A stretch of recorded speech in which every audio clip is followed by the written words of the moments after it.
The final hour of the announcement of the guaranteed admission list for graduate students at Peking University. I realized my name had been replaced by my childhood sweetheart with her own. My heart turned cold as I asked her why. With an apologetic smile, she said, "Oh, Damien reminded me. He said since we're going to get married anyway, it doesn't matter who gets it. Don't worry. Once I gain a foothold at Peking University, I'll bring you over too." Damien, the junior who always liked to follow Selena around. I fell silent for a long time. The dream we once fought for side by side had turned out to be nothing more than a stepping stone for a future. I didn't argue anymore. Quietly, I opened the transfer system and applied to another university far away. Selena, however, started to panic. Chapter 1. When I saw that the guaranteed admission list had Selena's name on it, my hands and feet turned ice cold. She and I had prepared for 2 years together, aiming for the top program at Peking University. Under the same advisor, the school only had one internal guaranteed admission quota, and we were the only 2 candidates. Her score was 0.1 lower than mine,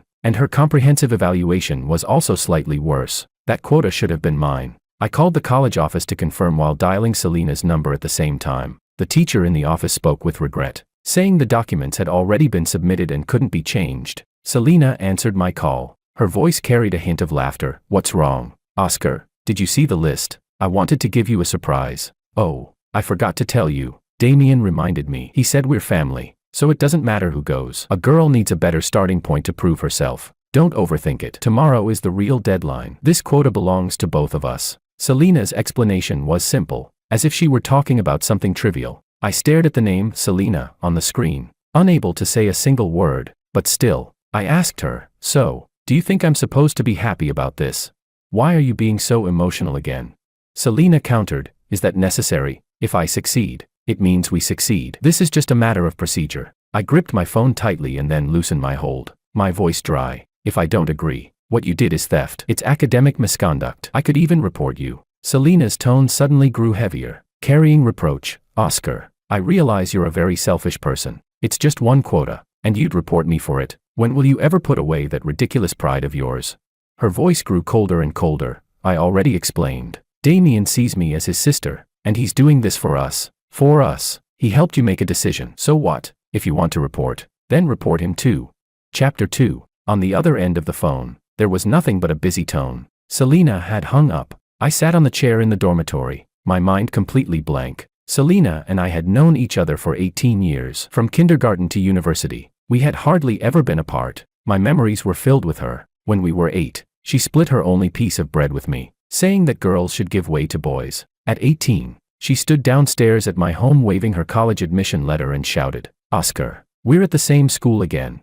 For 18 years, I had grown used to everything about her. Everyone said we would get married right after graduation. So, in my plans for the future, there was only her. But now, one person was headed to Peking University, and the other stayed behind. Between us lay an unbridgeable quota, and a Damien. I could report her, voiding the quota, making it so neither of us could go. But I felt too tired inside, without even the strength to open the reporting website. After staring blankly for half an hour, my roommate called me, saying someone was looking for me. I walked out of the dorm building and saw Damien standing under a tree in a white shirt. He jogged over, concern written on his face. "Oscar, I just talked to Selena on the phone. She's in a bad mood and asked me to explain things to you. Is now a good time?"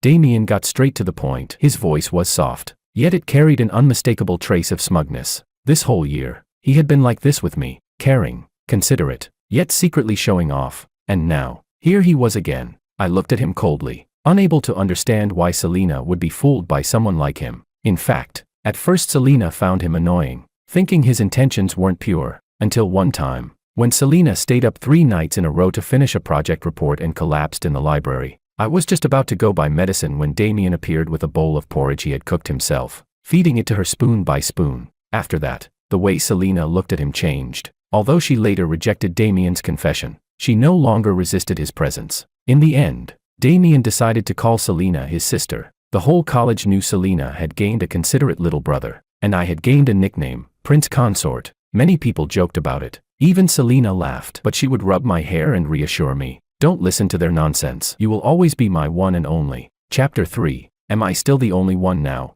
I pulled at the corner of my lips, looking at Damien. He looked at me timidly and asked again, "Oscar, Selena asked me to tell you that she did this for both of your future. If you're still upset, I'll ask her to come and apologize." Before I could answer, Selena walked over from not far away. Her brows were tightly furrowed, her tone displeased. Damien, I asked you to explain, not to stand here taking scolding.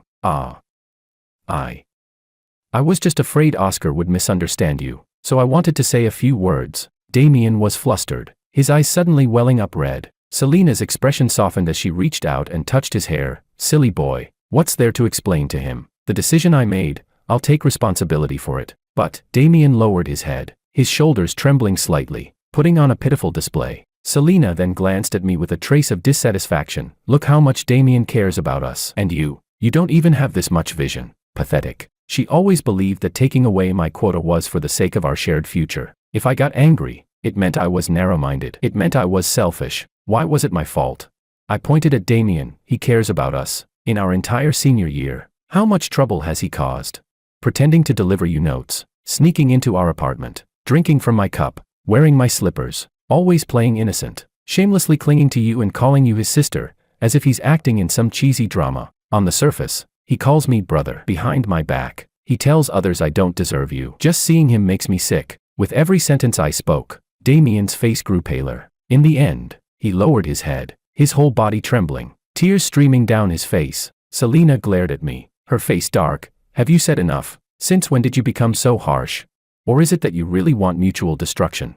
My heart skipped a beat. So even Selena could use those words to threaten me. What she meant was, if you dare report me, then we'll both go down together. I lifted my head and stared at Selena for a long time. It was as if I were looking back at the 18 years we had shared. Selena met my gaze for a moment, her eyes flickering, and her expression softened slightly. I knew her. We knew each other too well. One glance and we could tell what the other was thinking. Those 18 years, I had been with her through every day and night. When she was sick, I stayed awake all night by her bedside to make her favorite sweet and sour ribs. I burned blisters across my hand. Every weekend, she leaned on my shoulder as we planned our future together. We had never been apart, never willing to reproach each other. But this time, Selena was different. Even though she softened a little, she still chose to defend Damien. Damien meant well. If you apologize to him, we'll put this behind us. In an instant, those 18 years of the past felt like they had been crushed into fragments. I no longer looked at her. Instead, I smiled faintly. No.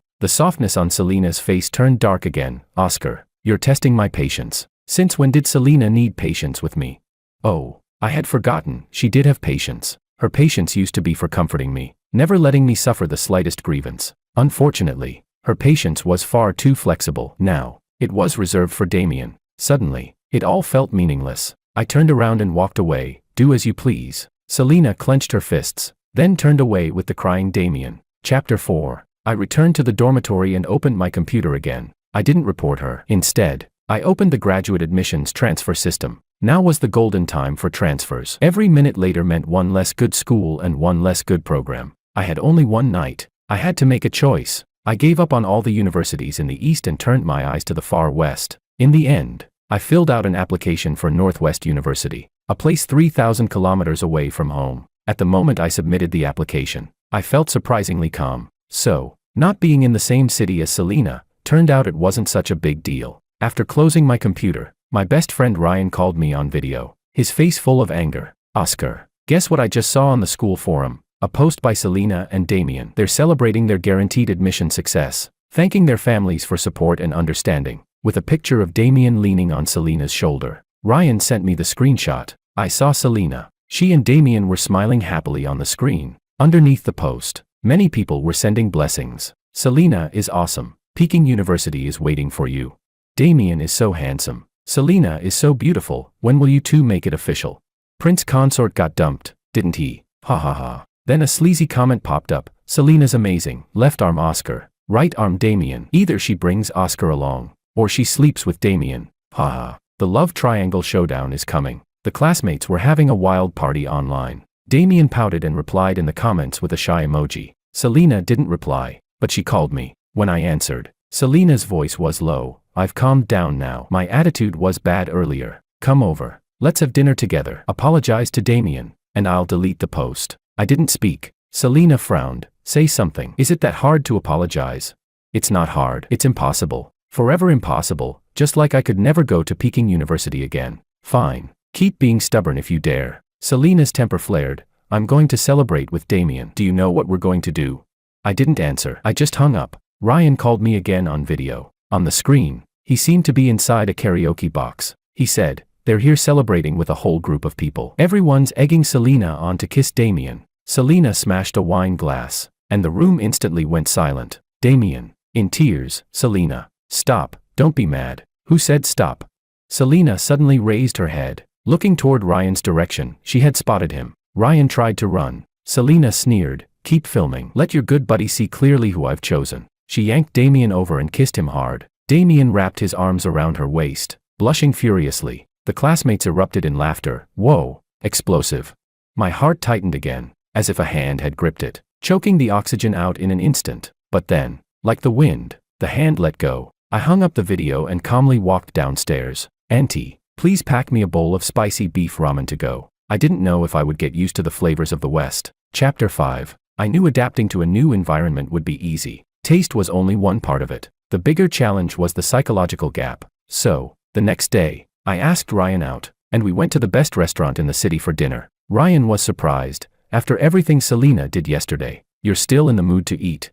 I smiled. Why wouldn't I be? People are made of iron. Food is made of steel. The dishes were delicious, and I was in a good mood. On the way home, I even hummed a tune. Ryan looked at me and asked again, "Did you really let her go?" "From what I see, Selena and Damien are completely together now." I didn't answer. As we passed the school lake, I told Ryan to head back first. I wandered around on my own. When I was little, I loved this place. Whenever my parents fought, this was my safe harbor. My dad was a gambler who lost all the family's money. My mom divorced him in tears. My dad turned his anger on me. When I was 8, he beat me and locked me outside the house. It was Selena who passed by, took me back to her home, and gave me half a piece of bread. That was the first time I realized someone could care about me. From then on, I became her little follower. We did our homework by the lake, discussed problems, shared snacks, drank from the same bottle of Coke. When we grew older, we'd come here on weekend nights to the Moon Pavilion and talk about the future. Selena liked to lean on my shoulder, blurting out, "Oscar, someday we'll go to the best school and become the most amazing people." I would nod firmly and say, "Definitely." I didn't know that back then, our dreams for the future already carried the shape of love. In our senior year, we rented an apartment together to make preparing for the graduate exams easier. My mom came to visit me, handing me a bank card filled with the savings of her entire life. She said, "Oscar, your mom doesn't have much ability, but this is all I can support you with. Graduate exams are tough, don't shortchange yourself." I cried and promised I would pass. I used the money in the card to pay the rent for the next year and bought the best study materials. I told Selena that we had to succeed, that we couldn't let my mom down. Selena comforted me, saying she would give her all. So, could I really let her go? Actually, I couldn't. It was Damien who helped me. He transferred in during junior year, trying every way to get close to Selena. After that, the one sitting at the Moon Pavilion on weekend nights to talk about the future was only me. Every weekend, I went there alone. Maybe not really to discuss the future. Since the future had already become clear, I just wanted an excuse to ask Selena out. She would say she was doing experiments, looking up information, in the library, and always, there was a gentle male voice by her side. A month before the guaranteed admission list was published, I went to the Moon Pavilion again. This time, I didn't ask Selena to come. I just sat there quietly, until a phone call came. It was my mom's attending doctor. He told me her condition had worsened, and she needed surgery immediately. The cost would be around 200,000 yuan. I froze on the spot. My dad had long disappeared. Where could I possibly find 200,000? My whole body trembled, my vision blurred, my mind filled only with money. The only thing I could do was call Selena. I called 11 times, and she never picked up. I thought she was busy, but then I saw Damien's post. He had uploaded a photo of himself with Selena. The background was a karaoke box. Selena was drunk, asleep on his shoulder. My sis drank too much again. She's such a headache. Shame on her. That post seemed to be visible only to me. I sat there in a daze, my blood turning cold. In the end, I could only ask Ryan to accompany me to borrow money from relatives. It wasn't until the next afternoon that Selena finally called me back. "What happened last night? I just saw your calls." I held back my tears, my voice hoarse. I asked her if she had slept well on Damien's shoulder. Selena paused, then explained helplessly, "Why are you mad again? I know you wanted me to be with you, but honestly, Damien was in a bad mood. I had to keep him company. We didn't do anything. We just sang some songs. His parents were there too. I just drank a bit too much. As soon as I woke up, I contacted you. Isn't that enough?" Singing was fine, Getting drunk was fine too, but when my mom was critically ill, when I needed her the most, she wasn't there. That was not fine. Yet when I opened my mouth, I couldn't say a single word to Selena. Keeping a moody Damien company was more important than answering my calls. Later, I finally gathered enough money, and my mom's surgery was a success. Meanwhile, Selena and Damien, that brother-sister pair, had become inseparable, and I had become what others called the prince consort. At night, the wind stirred at the moon pavilion. I pulled my thoughts back and calmly walked toward the dormitory. Unexpectedly, I received a message from Selena. Did you fill out the transfer system? Don't just pick randomly. Once I get into Peking University, I'll figure out a way to bring you there. It has nothing to do with you. I didn't want to tell her I had already decided to go to Northwest University. Selena snorted. I know you're definitely waiting for me. You followed me for 18 years. You can't live without me. Before I go to Peking University, you must apologize to Damien. Otherwise, you'll be on your own. I won't care about you anymore. We had promised long ago. We would report to Peking University together and start a new life. With Selena by my side, I had thought it would always be joyful. But now, I wasn't going to Peking University anymore. Without another word, I blocked Selena. Chapter 6. The day after, Selena Lynn's mother suddenly came to the dormitory to find me, carrying an invitation card. Oscar, tonight you and your roommate should come to Selena's graduation celebration dinner. I told her I wouldn't go. Aunt Lynn was surprised. Why? Did you have a fight with her?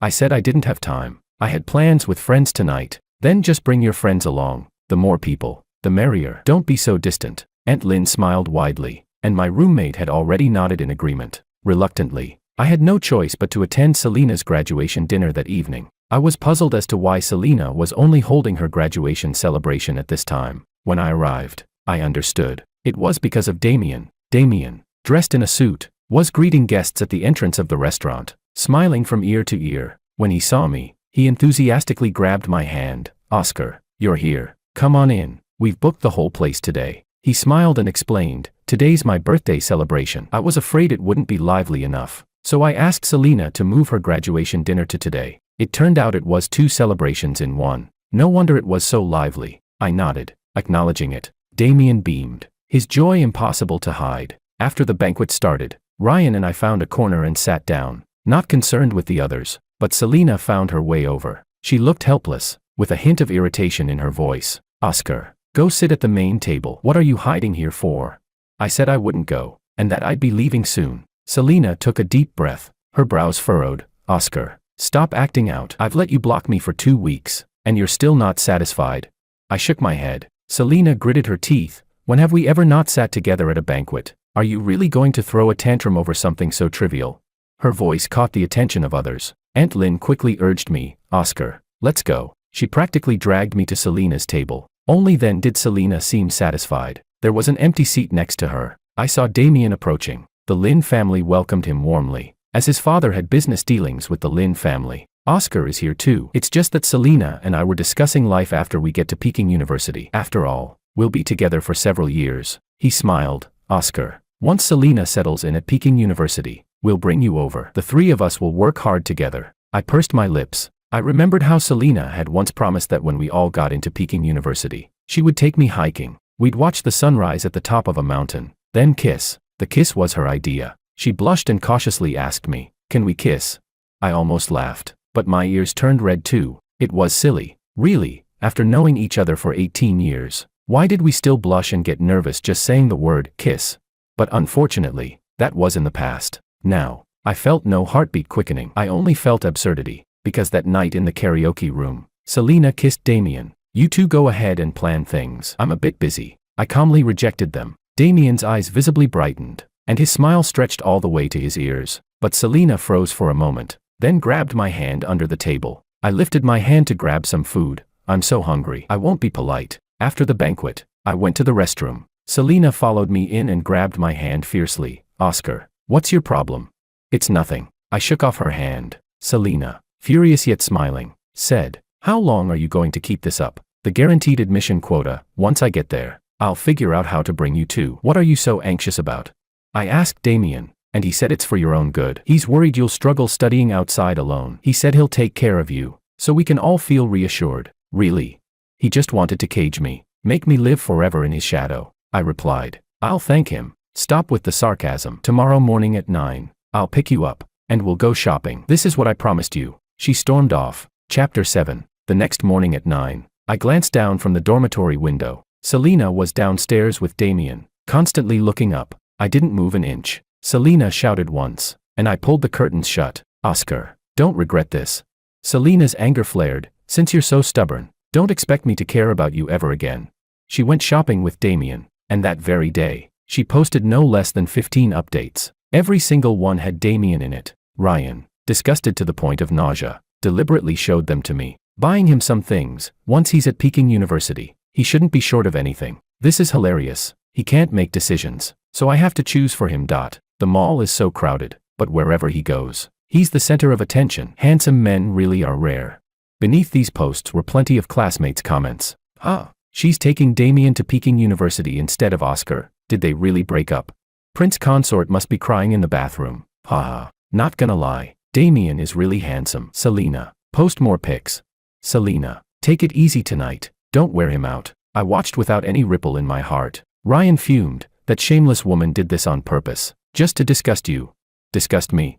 I didn't feel disgusted. I only felt it was ridiculous. September came. Just as the school year began, I had already bought my plane ticket, and in late August, early in the morning, I left. I wanted to arrive early at school, to avoid rushing. The journey went smoothly. Boarding, landing, I arrived in the dry, scorching western city. On the first night, I had a nosebleed from not being used to the climate. Everything else was fine. I even ate 2 bowls of beef noodles. They were quite good. At dawn, I had spent my very first night in the West. Then, my mom called me. Puzzled, I asked, Mom, what's wrong?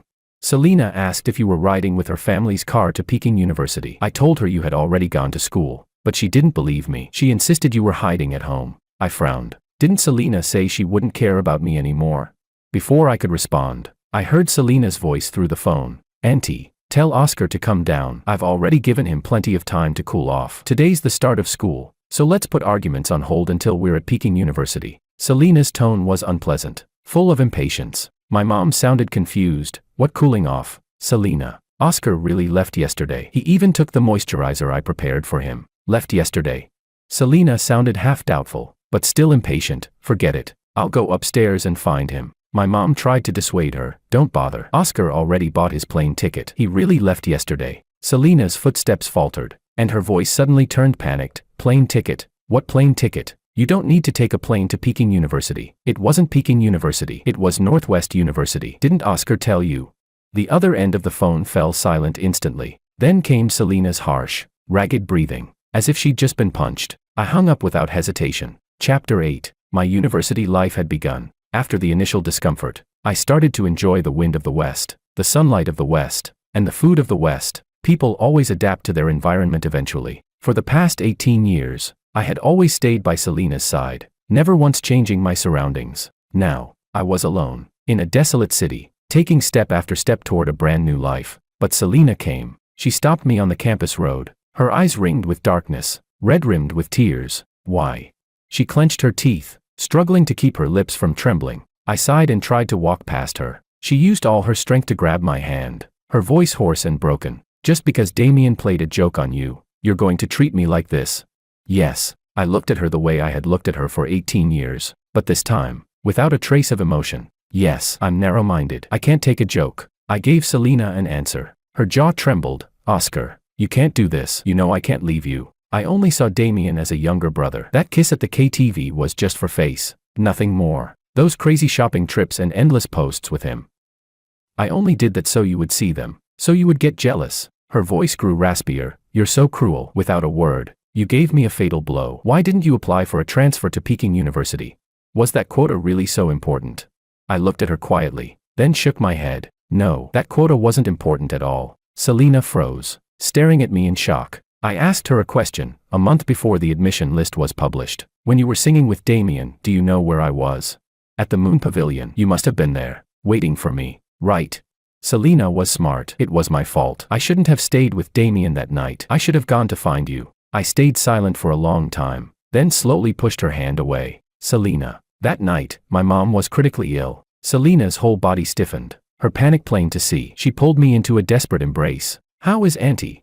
While I was waiting for you at the Moon Pavilion, the doctor told me my mom needed immediate surgery or she would die. I smiled as I said it, as though it were something trivial. I called you 11 times. You didn't answer. I couldn't borrow enough money. I almost thought my mom was going to die." At those words, Selena began trembling all over. Her pupils contracted violently, her fists clenching until her knuckles whitened. I turned my head to look at her, my eyes void of life. That night, I was truly terrified. "And you slept soundly on Damien's shoulder, missing 11 of my calls for help." Selena let out a guttural cry of pain. She suddenly slammed her fist against a nearby tree, her eyes bloodshot with rage. I sniffled lightly. "But it's okay now. I'm doing well, better than I ever have. Let's part ways here and thank Damien for me. I've accepted his joke. I like Northwest University very much." Chapter 9. I didn't know when Selena left. In any case, she no longer clung to me. A week later, my mom told me someone had transferred 200,000 yuan into her account. I immediately understood, it was from Selena. She was smart. She knew how to redeem herself without giving me the chance to directly refuse.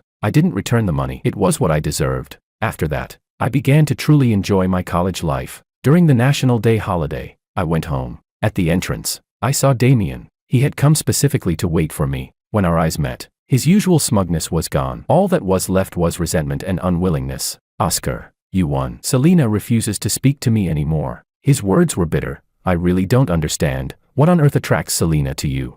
Are you more handsome than me? More considerate than me? More understanding than me?" He stepped closer, glaring at me. "You're no better than me in anything. The only reason you won is because you knew her earlier." I grew annoyed. "What the hell are you rambling about?" Damien froze, then sneered. "You're so proud of yourself. But too bad, you went to Northwest University. I can take the exams for Peking University. So what if she loves you? A distance of 3,000 kilometers is enough to destroy everything. And I'm right here, close at hand. Who knows who will win in the end?" He was declaring war. I was irritated just hearing him. Turning away, I said, "She's yours. Go open a hotel room with her. The bill's on me." Damien was stunned again, and from the shadows around the corner, a thin figure emerged. Selena. Her hair was messy, her eyes lifeless, without a trace of the campus goddess she once was. I calmed myself, looking at her steadily. Damien panicked, fumbling to fix his hair while forcing a smile. "Selena, you're here too." I was just passing by. "Get out." Selena's voice was low, repressed. Tears welled up in Damien's eyes. Crying, he tried to embrace her. "Selena, I'm sorry. I shouldn't have come to Oscar on my own, but I couldn't help it. Why am I not good enough for you? Why?" I said, "Get out." Chapter 10. Damien walked away, broken and lost. Selena stared at me, unable to speak for a long time. I simply turned back toward the house, and only then did she speak. "Oscar, I've decided to drop out and retake the graduate exams. I want to apply to Northwest University." I stayed silent. Selena forced a smile. "I know I made a huge mistake, so I plan to spend a year redeeming myself. Wait for me at Northwest University. I will come to find you." She spoke with sincerity, as if she were making a solemn vow, but I didn't need her vows. I remained silent. Selena grew anxious. "Oscar, give me a chance. I really can't live without you. 1 year from now, I'll come find you. Let's start over." "Okay." No, I had no expectations anymore. For the past 18 years, every day I had looked forward to seeing Selena, walking with her by the lake, waiting for her to lean on my shoulder and dream about the future, watching her awkwardly ask if she could kiss me. But now, I only hoped she would stop bothering me. So I let out a gentle sigh. "Selena, do you really think this is meaningful?" Selena nearly lost her balance, her words choking in her throat. Finally, she staggered and disappeared into the darkness of the night. I returned home, gave my mom her gift, and slept soundly for the first time in a long while. After the holiday, I went back to Northwest University, throwing myself wholeheartedly into my studies. I've always been stubborn. Once I set my mind on something, I don't change. 4 years, Selena had led the way, and I had followed out of habit. Now that I was alone, I felt a strong surge of determination. A PhD, I had to get it.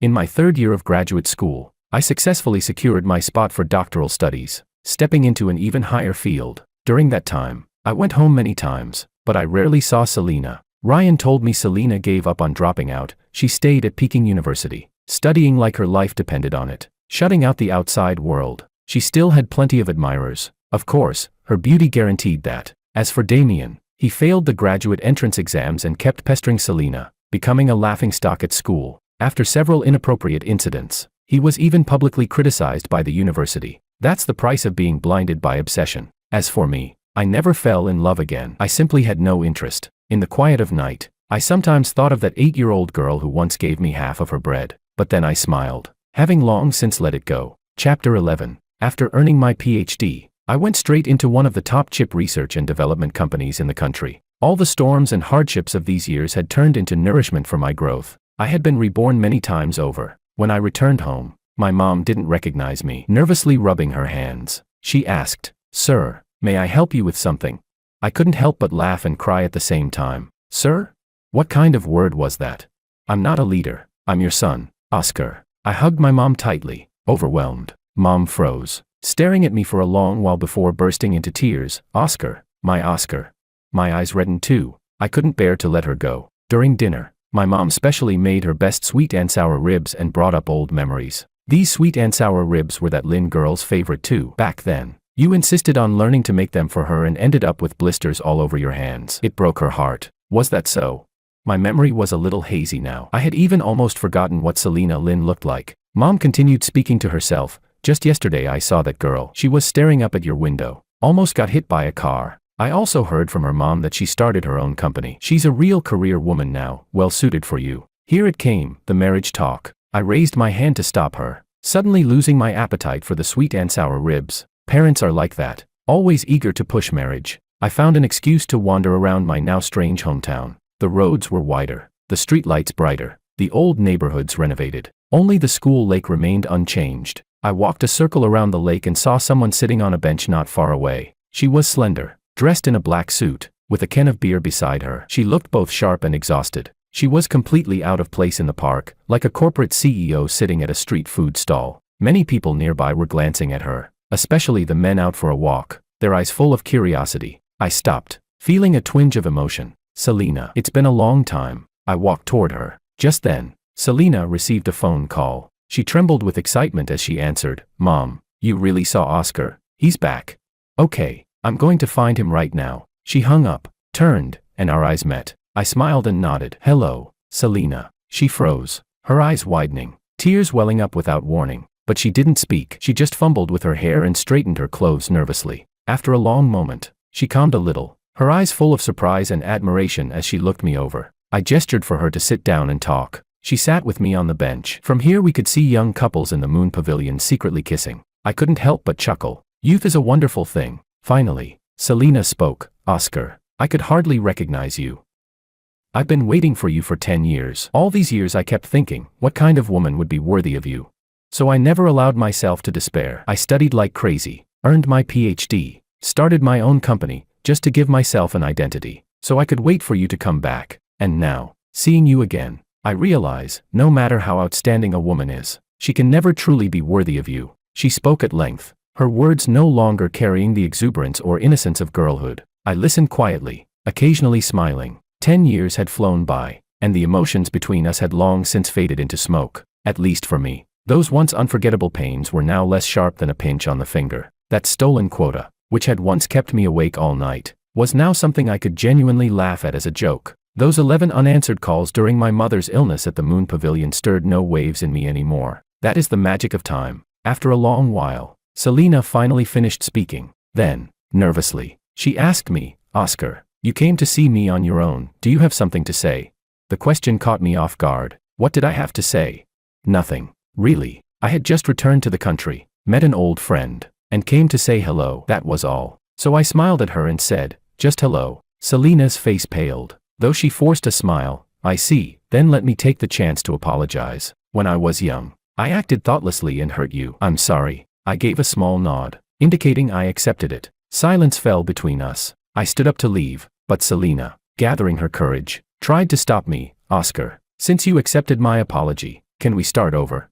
As if afraid I would refuse, she rushed on. "I've waited for you for 10 years. In those 10 years, I often went to see you. I bought 165 tickets to Northwest University, and 80 tickets to the city where you worked. I've seen you shine in competitions in the West, and I've seen your smile on international academic forums. Truly, I have never left you." Her eyes were full of tenderness, her fingers trembling uncontrollably. She was terrified of my rejection. I was a little surprised. "Selena, you're more devoted than I expected." But I had already forgotten most of our past. I had forgotten that you loved sweet and sour ribs, and forgotten the face that once moved me when you shared half a piece of bread with me. I had even forgotten what it felt like to be hurt so deeply by you. So, I gently shook my head. "I'm sorry. I can never love you again." Selena instantly lost all her strength. Her once straight back curved, and she stared blankly at her toes, motionless for a long time. I waved my hand. Goodbye, Oscar. I paused, turned back, and smiled. Selena, let me leave you with one sentence.